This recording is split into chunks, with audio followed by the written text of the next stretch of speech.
Assalamualaikum warahmatullahi wabarakatuh. Perkenalkan, nama saya Amiratun Sholihah, NPM 204300004. Perkenalkan, nama saya Jalu Tunjung Widura, mahasiswa HI Unisri atau Hubungan Internasional. NPM saya 1540 310. Saya Raden Ajeng Sekarasnesya Hakim. Saya NPM 204300001. Saya Andrea Joyce Wibawa dengan nomor NPM 204300006.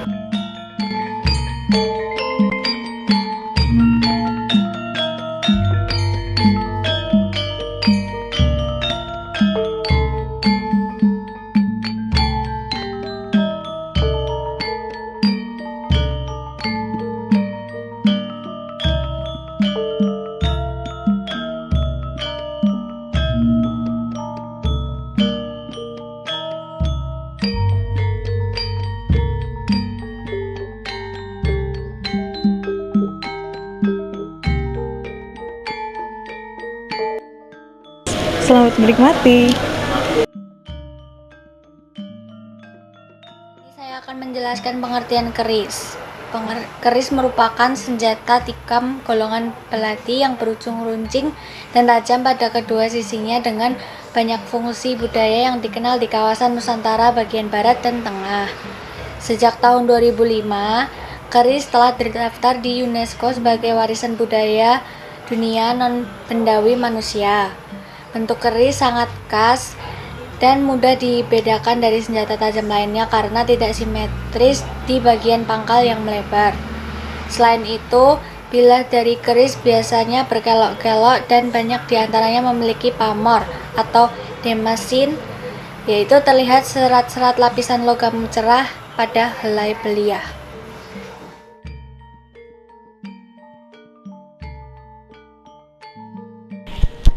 Asal-usul keris hingga saat ini masih menjadi perdebatan, sebagaimana yang diberitakan Kompas TV atau kompas.com. Ada yang berkata keris berasal dari Jawa, misalnya Bambang Hasinoksukmo dalam ensiklopedia keris tahun 2004, dan ada juga yang berkata keris berasal dari budaya Melayu, seperti Sir Thomas Raffles dalam History of Java tahun 1817. Namun pada intinya, UNESCO telah menyebut keris sebagai a distinctive of asymmetrical dagger from Indonesia. Teka-teki kapan munculnya keris yang pernah diberitakan harian Kompas pada 8 November 1982, pimpinan Museum Sono Budaya Yogyakarta Joko Sukiman menyebut pada relief Candi Borobudur dan Candi Prambanan tidak tampak adanya senjata keris. Di relief kedua candi itu, senjata yang terlihat adalah pedang. Joko menilai hal tersebut membuktikan ketika masa pembangunan Candi Borobudur dan Candi Prambanan, yang yaitu sekitar tahun 750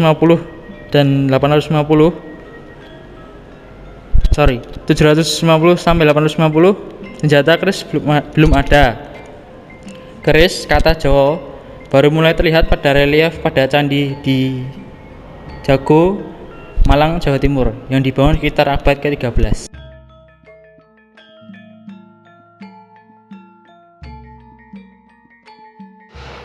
Sekarang saya akan menjelaskan tentang morfologinya. Keris atau dawong terdiri dari 3 bagian utama, yaitu bagian bilah atau wilayah atau daun keris. Yang kedua itu ada ganja atau penopang. Terus yang ketiga itu ada hulu keris, itu buat pegangan suatu kerisnya. Terus bagian yang harus ada itu bilah, karena merupakan bagian utama yang menjadi identifikasi suatu keris, sedangkan ganja tidak selalu ada. Namun keris-keris yang baik selalu memilikinya. Untuk hulu keris dapat terpisah maupun menyatu dengan bilah. Keris dilindungi oleh sarung keris atau warangka. Pembuatan bilah keris. Masuh merupakan proses awal dari pembuatan keris, membersihkan besi dari kotorannya dengan ditempa sampai tak mengeluarkan percikan api dan bersuara lunak bila dipukul. Menipiskan pamor. Meteor Gibeon berbentuk bongkahan. Untuk dijadikan pamor keris harus ditipiskan terlebih dahulu. Selanjutnya pasang pamor. Menjepit satu pamor dengan 2 besi disebut 1 wit, 2 pamor dijepit 3 besi 2 wit, 4 pamor dijepit 5 besi 4 wit.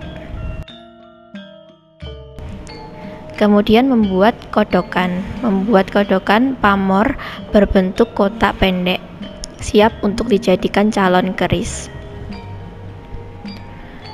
Membuat wilahan. Memasang 2 lapis pamor pada sisi luar sehingga baja terjepit di tengah. Kemudian nyilak wajah. Nyilak wajah memastikan selorok pada posisi di tengah, sisi tajam terletak simetris di tengah. Lalu membuat look. Ngeluk adalah proses pembuatan look. Bila akan dibuat keris lurus, tidak melalui proses ngeluk.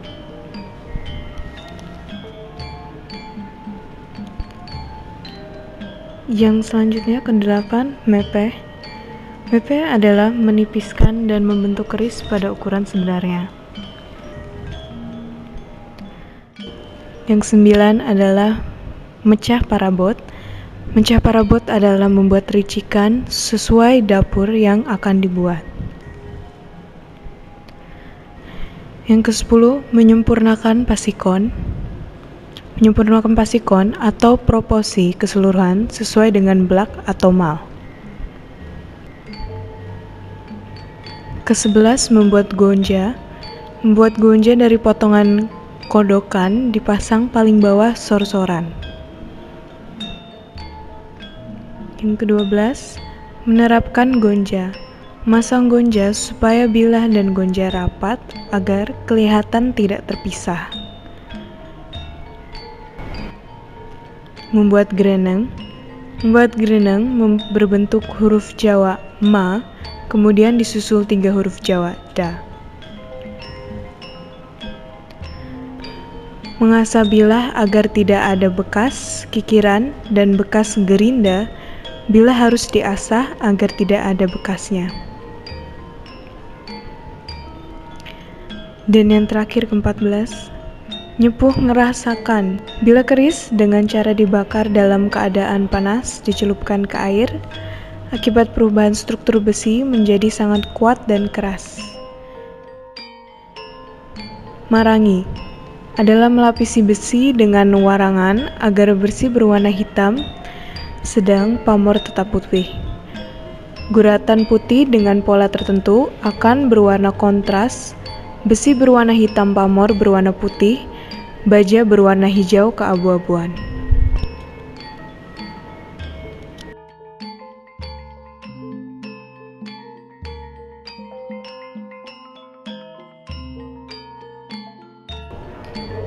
Perkembangan fungsi keris. Keris memiliki fungsi yang beragam, dan hal ini ditunjukkan oleh beragamnya bentuk keris yang ada.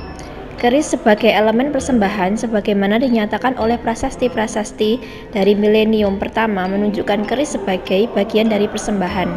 Pada masa kini, keris juga masih menjadi bagian dari sesajian. Lebih jauh, keris juga digunakan dalam ritual atau upacara mistik atau paranormal. Keris untuk penggunaan semacam ini memiliki bentuk yang berbeda. Dengan pesi menjadi hulu keris, sehingga hulu menyatu dengan bilah keris.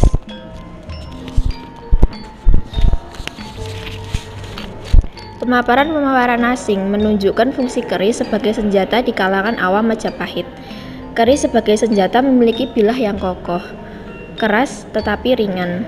Berbagai legenda dari periode Demak sampai Mataram mengenal beberapa keris senjata yang terkenal, misalnya keris Nagasasra Sabuk Inten. Laporan Prancis dari abad ke-16 telah menceritakan peran keris sebagai simbol kebesaran para pemimpin Sumatera, khususnya Kesultanan Aceh. Penghalusan fungsi keris tampaknya semakin menguat sejak abad ke-19 dan seterusnya, sejalan dengan meredanya gejolak politik di Nusantara dan menguatnya penggunaan senjata api. Dalam perkembangan ini, peran keris sebagai senjata berangsur-angsur berkurang. Pada masa kini, kalangan perkerisan Jawa selalu melihat keris sebagai tosan aji atau benda keras atau logam yang luhur, bukan sebagai senjata. Tata cara penggunaan keris berbeda-beda di masing daerah. Di daerah Jawa dan Sunda, misalnya keris ditempatkan di pinggang di bagian belakang, seperti ini, itu menunjukkan pada masa damai, tetapi ditempatkan di depan seperti ini berarti pada masa perang. Penempatan keris di depan dapat diartikan sebagai kesediaan untuk bertarung. Selain itu, terkait dengan fungsi, sarung keris Jawa juga memiliki variasi utama, yaitu gayaman dan ladrang.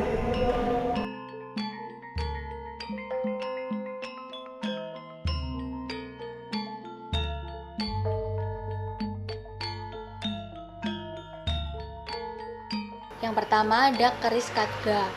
Keris Khadga itu keris pertama dalam sejarah. Khadga dibuat pada masa kerajaan Hindu-Buddha. Terdapat pegangan melintang pada gagang Khadga yang berfungsi agar tidak terjatuh saat dipegang. Berbentuk lancip untuk versi Hindu dan agak tumpul untuk Buddha. Berukuran pendek kurang lebih sekitar 10 cm. Khadga inilah yang kemudian menjadi cikal bakal keris Nusantara. Pada awalnya, Khadga berukuran panjang. Seiring perkembangan waktu, terjadi pengurangan ukuran. Khadga dengan ukuran panjang dinamakan pedang Nadaka Khadga. Keris Jawa. Secara umum, hulu keris di Jawa atau disebut deder bentuknya hampir seragam, yaitu stilisasi dari bentuk orang yang sedang membungkuk. Hampir tidak ada lekukan di permukaan gagang dan hanya terdapat satu patahan atau lengkungan untuk membuatnya seperti membungkuk. Ukiran pada hulu keris juga minim dan ditempatkan pada bagian tertentu saja, seperti bagian atas dan bawah lengkungan, serta bagian pangkal dan hulu keris. Seperti yang bisa dilihat ini, sebelah saya adalah keris Jawa. Lalu, sampir keris Jawa secara umum memiliki dua jenis bentuk. Bentuk pertama memiliki lengkungan bagian atas yang cukup panjang. Lengkungan yang pendek itu disebut angkup dan juga yang panjang itu disebut dengan gondongan. Sedangkan bentuk yang kedua tanpa lengkungan atas yang tajam dan panjang, tetapi sisi kiri dan kanan sampir berbentuk cembung. Untuk keris Sumatera, hulu keris di Sumatera yang bentuknya beragam, hulu keris ini dibuat berdasarkan stilisasi manusia dan unggas. Jenis-jenis hulu keris di Sumatera antara lain hulu Jawa Demam yang bentuknya seperti elang menggigil, menampilkan lekukan seolah-olah sambil bersedekap. Secara umum, hulu keris Sumatera memiliki banyak lekukan di permukaannya. Hulu keris tersebut juga diukir di permukaannya meskipun ada yang tanpa ukiran dengan hanya menonjolkan lekukan di permukaannya. Lalu sampir keris Sumatera memiliki bagian lengkung yang pendek dan salah satu bagian sisi kanannya berbentuk cekung. Hal ini dibuat agar menyerupai seperti perahu. Sebagai simbolisasi selain dari sampir, perbedaan keris juga dapat dilihat dari buntut atau sepatu warangka. Keris Bali. Bentuk keris Bali memang tidak jauh berbeda pada bentuk keris pada umumnya. Hanya saja ukiran yang ada pada setiap bagian keris ini yang mana mencirikan dan menceritakan masyarakat Pulau Dewata tersebut dan dipengaruhi oleh sejarah kerajaan dalam daerah tersebut. Walaupun detailnya keris Bali tidak sama persis dengan keris Jawa, namun hampir sama dengan keris Jawa lainnya. Begitu pula dengan penamaan pamor yang tidak jauh berbeda dengan nama pamor keris Jawa.